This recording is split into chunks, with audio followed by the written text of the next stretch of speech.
अस्सलामुअलैकुम स्टूडेंट्स। आज हमारा लेक्चर है ग्राफिकल रिप्रेजेंटेशन ऑफ डेटा। तो इसमें आपके पास जो है ना कुछ हम ग्राफ लेके आएंगे और उनको समझेंगे। ठीक है, मतलब आपके पास किसी भी किस्म का डेटा गिवन होता है तो आपने उनके ग्राफ कैसे बनाने हैं। अच्छा, ये अब स्टार्ट में आपके पास लिखा हुआ है कि an old saying a picture is worth a thousand words। मतलब आप एक तस्वीर को देखते हो या किसी भी पिक्चर को देखते हो तो आपके जहन में बहुत सारी हज़ारों बातें जहन में आती हैं। ठीक है, मतलब ये बनी कैसे है, ये किससे मिलती जुलती है। ठीक है, तो ऐसी पिक्चर क्यों बनाई गई है, मतलब इस तरह के बहुत सारे क्वेश्चंस आपके सामने आते हैं। फ़र्ज़ करें कि आप किसी गाड़ी को देख लेते हो, ठीक है, तो आपके माइंड में आता है कि यार इसको बनाने वाले ने कैसे बनाया होगा। ठीक है, किसी के घर बना हुआ घर देख लें आप, तो आपके जहन में काफ़ी सारे सवालात जन्म लेते हैं। तो ये किसी ने खूब भी कहा था, ठीक है, कि अगर अब हम एक तस्वीर को देखें तो बहुत सारे अल्फाज हमारे वो अपने अंदर जज़ब करती है। ठीक है, उसके बाद लिखा हुआ है कि graph or chart of a data set often provided the most simplest and most efficient display. अच्छा, इसमें ना बहुत ही सिंपल सी बात है कि आप ग्राफ को चार्ट भी कह सकते हैं। ठीक है, एक ही बात है। तो मतलब ग्राफ या चार्ट जो होते हैं ये हमें मतलब एक बहुत ही सिंपल और एफिशिएंट जो है ना डिस्प्ले किसी भी पिक्चर का दिखाते हैं। मतलब कोई भी हम चीज़ को समझना चाहें, पिक्चर को समझना चाहें, तो उससे हम ये ग्राफ जो होते हैं बहुत ज़्यादा फ़ायदा देते हैं। ठीक है, उसके बाद जो है ना इसकी कुछ कॉमन टाइप्स हैं, most common types of a bar chart. ठीक है, आप इसको चार्ट कहें या आप इसको ग्राफ कहें, एक ही बात है। सिंपल बार चार्ट फर्स्ट है इसकी टाइप। ठीक है, सिंपल बार चार्ट जो होता है ना ये आपके पास बिल्कुल सादा बार चार्ट होता है जिसमें मतलब कोई चीज़ ऐड नहीं होती, जस्ट हम उसमें कुछ चीज़ों को जो है ना ग्राफ हाईलाइट करके दिखाते हैं। अच्छा, उसके बाद है मल्टीपल बार चार्ट, इसकी भी मैं आपको एक एग्जांपल करवाता हूँ आज। और उसके बाद कंपोनेंट बार चार्ट, ये भी कोशिश करेंगे आज के लेक्चर में इसको डिस्कस करेंगे अगर टाइम बचा तो, अदरवाइज़ नेक्स्ट लेक्चर में हम कंपोनेंट बार चार्ट को भी करेंगे। तो फर्स्ट एग्जांपल है कि सिंपल बार चार्ट हमने कंस्ट्रक्ट करना है। ठीक है, तो आपके पास ये एग्जांपल है कि एक पार्टी है और आगे उसकी फ्रीक्वेंसी दी हुई है। ठीक है, पार्टी पहली फर्स्ट पार्टी आप लोगों के पास पीटीआई है, पीटीआई के पास 10 सीटें हैं, पीएमएलएन के पास 9 सीटें हैं और एमक्यूएम के पास 6 सीटें हैं और पीपीपी के पास 5 सीटें हैं। ठीक है, तो हमने इनका अब ग्राफ बनाना है कि किस तरह बनेगा। तो फर्स्ट ऑफ ऑल आप लोगों ने क्या करना है कि ये ओरिजिन है, इस ओरिजिन से आप लोगों ने एक एक्स एक्सिस ले लेना है। ठीक है, और एक वाई एक्सिस ले लेना है। ठीक है, और उसके बाद आप लोगों ने क्या करना है, यहाँ पे नीचे एक पीटीआई, फिर पीएमएलएन, फिर एमक्यूएम, फिर पीपी, और आपके पास फ्रीक्वेंसी छोटी से छोटी है 5 और बड़ी से बड़ी है 10। आप ऐसा करें कि 2 के वक्फे से आप क्या कर लें, यहाँ पे आप ले लें। तो ये आपके पास 2, 4, 6, 8, 10 आ जाएगा।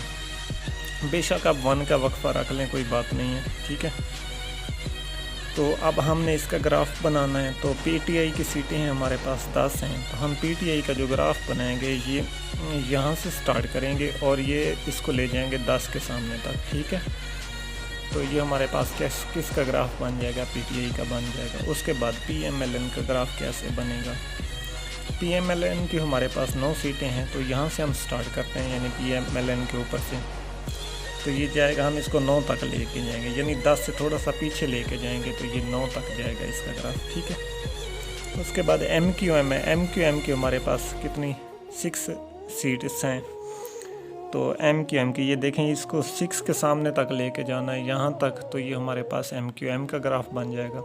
फिर पीपीपी की 5 सीटें हमारे पास, तो पीपीपी की 5 सीटें ये देखें यहाँ तक जाएगा, तो ये आपके पास पीपीपी का ग्राफ बन जाएगा। ठीक है, तो ये पाकिस्तान पीपल पार्टी का हो गया ग्राफ। ठीक है, उसके बाद ये है कि ये तो हो गया सिंपल बार चार्ट। आगे हम जाके नेक्स्ट पेज के ऊपर बेटा करते हैं एग्जाम्पल मल्टीपल बार चार्ट की। अच्छा जी बेटा, ये हमारे पास नेक्स्ट पेज है, तो इसमें ना ये हमारे पास एग्जाम्पल दी हुई है। ठीक है, कि कुछ कंट्रीज़ हैं हमारे पास, ठीक है ना, उनमें जो है ना उन कंट्रीज़ की बर्थ रेट और डेथ रेट का हमारे पास जो है ना ये डेटा गिवन है। ठीक है, और हमने क्या करना है इस एग्जाम्पल के अंदर मल्टीपल बार चार्ट का को क्या करना है, क्रिएट करना है, बनाना है। ठीक है, ड्रॉ करना है। तो सबसे पहले आपके पास इंडिया है, इंडिया की बर्थ रेट 33 है और डेथ रेट 24 है। उसके बाद जापान है, जापान की बर्थ रेट 32 है और डेथ रेट 19 है। जर्मनी है, जर्मनी की बर्थ रेट 16 है और डेथ रेट 10 है। इजिप्ट इसकी 44 है और 24 डेथ रेट है। ऑस्ट्रेलिया का बर्थ रेट 20 है और डेथ रेट 9 है।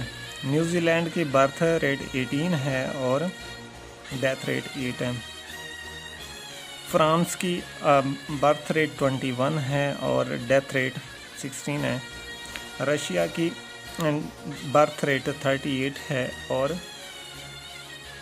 डेथ रेट जो है वो उसकी 16 है। अच्छा, ये अब हम क्या करते हैं, इसका ग्राफ बनाते हैं। तो आप लोग वैसे ही बेटा इसका एक एक्स एक्सिस यहाँ से ड्रॉ कर लेंगे और एक वाई एक्सिस ड्रॉ कर लेंगे। ठीक है, अब आप लोगों ने क्या करना है कि ग्राफ बनाना है इंडिया का। ठीक है, पहले यहाँ से देख लें मैक्सिमम वैल्यू कहाँ तक जा रही है। हमारे पास ये 44 है इधर और इधर 24 है। ठीक है, तो मतलब हम ऐसा करते हैं कि 5 के वक्फे के साथ हम क्या लेते हैं, यहाँ पे ये वैल्यूज़ ले लेते हैं। ठीक है, 5, 10, 15, 20, 25, 30, 35, 40, 45, 50, 55 और 60। चलें बेटा, अब हम ऐसा करते हैं कि यहाँ पे ना इंडिया का ग्राफ बनाते हैं। तो इंडिया की बर्थ रेट का जो ग्राफ है वो हम ऐसा करते हैं कि बर्थ रेट हमारे पास 33 है, तो हम यहाँ से 33 के सामने इसको स्टॉप कर देंगे। और इंडिया का डेथ रेट का ग्राफ कितना बनेगा, वो बनेगा 24 का। तो इसके साथ बिल्कुल मल्टीपल कर देना है, यानी इसके साथ अटैच कर देना है, इसी को कहते हैं मल्टीपल ग्राफ बार चार्ट। ठीक है, तो ये आपके पास 24 तक जाना है, यानी ये 25 से नीचे तक यहाँ पे आपने इसको क्या करना है, रोक लेना है। तो ये आपके पास क्या बन जाएगा, डेथ रेट का। ये ब्लैक मेरे पास बर्थ रेट का ग्राफ होगा और ये जो वाइट मेरे पास है ये उसकी डेथ रेट है हर कंट्री की। अब इसी तरीके से जापान का बना लेंगे, तो जापान की है जी बर्थ रेट 32 है। अब यहाँ से जाएंगे और ऊपर 32 के सामने आपने क्या करना है, इसको रोक देना, यानी 30 से थोड़ा सा आगे जो है ना ये स्टॉप कर देंगे। ये आपके पास क्या बन जाएगा, जापान की बर्थ रेट। अब जापान की डेथ रेट का आप लोगों ने बनाना है।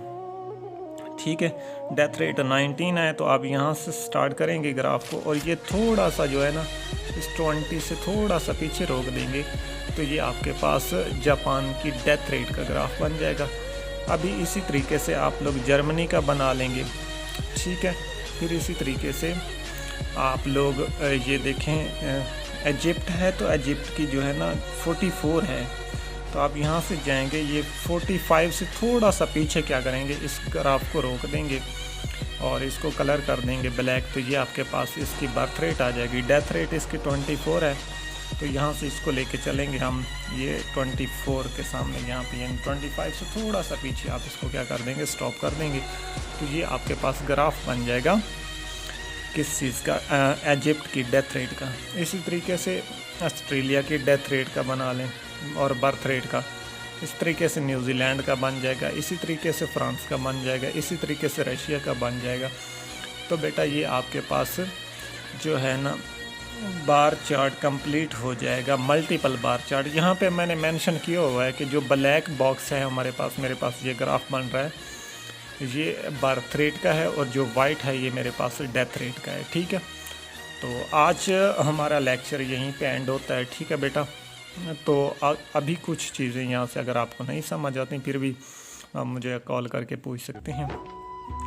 तो बेटा आप लोग जो है ना चैनल को सब्सक्राइब लाजमी करें। ठीक है, बेल आइकन को भी ज़रूर प्रेस किया करें। ठीक है, ताकि जो नई आने वाली वीडियोस हों वो आपके पास पहुंच सकें। तो ओके, अल्लाह हाफिज़।